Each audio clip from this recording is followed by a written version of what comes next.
let's just kick over to whole life insurance and we'll kind of bring this episode home. That is, we've talked about this before, using the Tefra-Tamra corridor, using the ability to overfund whole life insurance right up against the IRS corridor so that it performs even better. You can go into episode 133 and episode 85 if you want to get into that a little bit more. But once the asset is built, it has all the attributes we need. Now, what we talked about in those other episodes is that it doesn't have all of its cash immediately. It's something that gets built over time. And if you're building it over time, that means that you have to be able to see further down the road financially than the end of your nose. That's how the IRS limited a lot of people from being able to use this tool. They said you've got to be able to see more than 2 or 3 or 4 years down the road to make this decision. And yet, so many people never get introduced to enough strategy to do that. It's non-correlated, doesn't go up and down with the market, and it puts you in a position that money is totally liquid. You can get it on a couple of days' notice, and once you have over about $80,000 of cash value, we refer our clients to a couple of the banks that give access to lines of credit so that literally you have a checkbook in your safe. There's just a line of credit against your life insurance. So it's not even a 2-day wait. You can just write out a check, go down and deposit to your bank, and as fast as they deposit a check is how quick you have your money. And the difference between that and a HELOC is that the bank knows the cash is already there in the life insurance. It's not going away. No. Yeah. In fact, why do banks own so much of it? Kind of bring us back to the beginning of this episode. Right. It's what's called a tier 1 capital asset when it comes to a bank's balance sheet. That tier 1 capital asset is the highest reservable asset that the bank can use when doing lending, or the people talk about the fractional reserve banking system, but it is one of the safest assets they can own, and therefore one of the safest assets for them to have as collateral. Now, on top of that, and we're going to have an episode coming up on just creditor protection for all of you.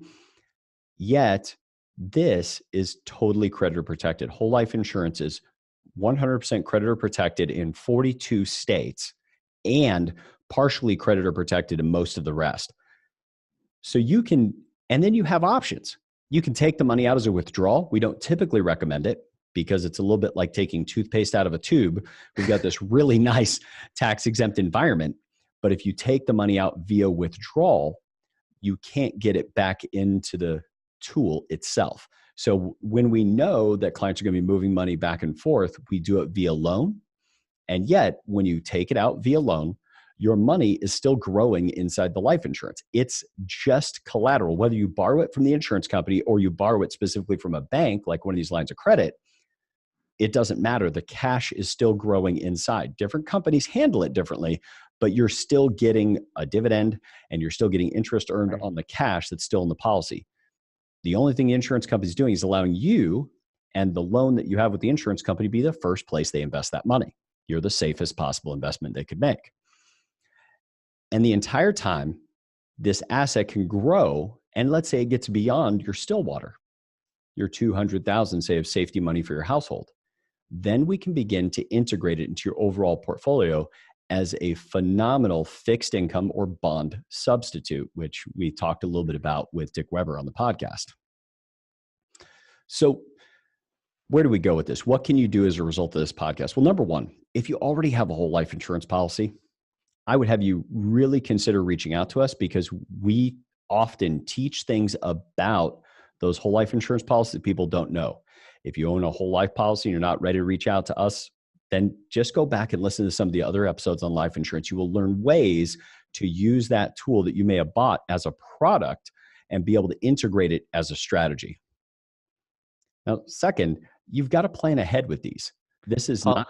I love your look past your own nose. That's so great, because the financial industry typically teaches us to think very, very short term in the moment. You have something, buy something, have something, buy something. But yeah, so that's my takeaway from today. Yeah, well, and I would have you consider, as you're listening, that think about all the other tools people have us put our money into. You know, like when you buy a piece of real estate, we'll just use that as an example, we instantly assign a value to it. Now, the property may have gone down in value 10 days after we bought it. We don't know. We just hold it as a book value on our asset. We get one-time liquidity event on that piece of real estate. Same thing with our business ownership. Mm-hmm. But then we look at things that people put money into every single day, thinking nothing of it, like into their 401ks and IRAs. And yet that's money they can't access until 15 and a half. And gosh bless it, they don't even disclose the IRS's surrender charge, which is called the taxes you'll have to pay, plus penalties if you took it out earlier. So this just ends up as a part of your financial adult. Now, why are we talking about whole life insurance here and there on the podcast? It's probably dominated about half of our last 10 podcasts. Here's why. Because no one else that we know of who has the reach that we have on this podcast is talking about being able to use life insurance the way corporations use it, is talking about using not just life insurance, but all the assets that we own in a way that they need to connect together to put us in the position that the overall balance sheet is performing well. The financial marketplace is made up of people that are arguing back and forth. They're saying you should own this kind of actively managed mutual funds. Other people are arguing saying it should be passive. Other people are saying you should own real estate. Other people are saying you should just keep your money in the bank. The stock market is untrustworthy. You should only buy individual stocks. In fact, to go back to our Motley Fool article, you could find just on the Motley Fool website all of those narratives being broadcast. Now, this is no smack on the Motley Fool. It's just simply that there are so many things that we have the options to acquire that every time somebody poses them to us, they're not talking about how they integrate or work together.